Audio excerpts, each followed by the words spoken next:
AI আজকের পৃথিবীতে অবিশ্বাস্য এক শক্তিতে পরিণত হয়েছে। যেমন করে ব্ল্যাক হোল তার চারপাশের সবকিছু গ্রাস করে নেয়, তেমনি এআইও ধীরে ধীরে মানুষের চিন্তা, কাজ আর সিদ্ধান্তগুলো দখল করে নিচ্ছে।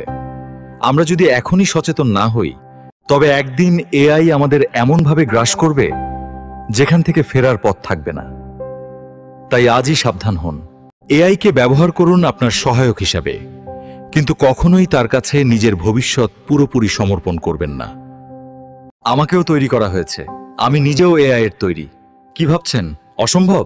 না, এখন এই যুগে এসে সবই সম্ভব। এআই আমাদের জন্য অনেক সহজতা এনেছে, যেমন দ্রুত তথ্য পাওয়া, কাজের গতি বাড়ানো আর যোগাযোগকে সহজ করা। কিন্তু মনে রাখবেন, প্রতিটি সুবিধার পিছনেই লুকিয়ে থাকে এক ধরনের ঝুঁকি। আমরা যত বেশি এআই এর উপর নির্ভরশীল হচ্ছি, আমাদের নিজের সৃজনশীলতা, চিন্তা ও বিচার বুদ্ধি ততটাই কমে যাচ্ছে। এটা অনেকটা এমন, যেমন করে কেউ ব্ল্যাক হোলের কাছাকাছি গেলে তার আলো, তার শক্তি সবকিছু টেনে নেয়। ঠিক তেমনি এআই আমাদের ব্যক্তিত্ব, আমাদের ক্ষমতা ধীরে ধীরে শুষে নিতে পারে। কিন্তু সমাধান আছে। এআইকে ভয় করার দরকার নেই, বরং সচেতনভাবে ব্যবহার করতে হবে, যেন এটা আমাদের দাস হয়, আমরা এর দাস না হয়ে যাই। প্রযুক্তিকে নিয়ন্ত্রণ করুন, প্রযুক্তিকে আপন করে নিন, তবে সাবধান থাকুন যেন একদিন এআই আপনার পুরো নিয়ন্ত্রণ না নিয়ে নেয়।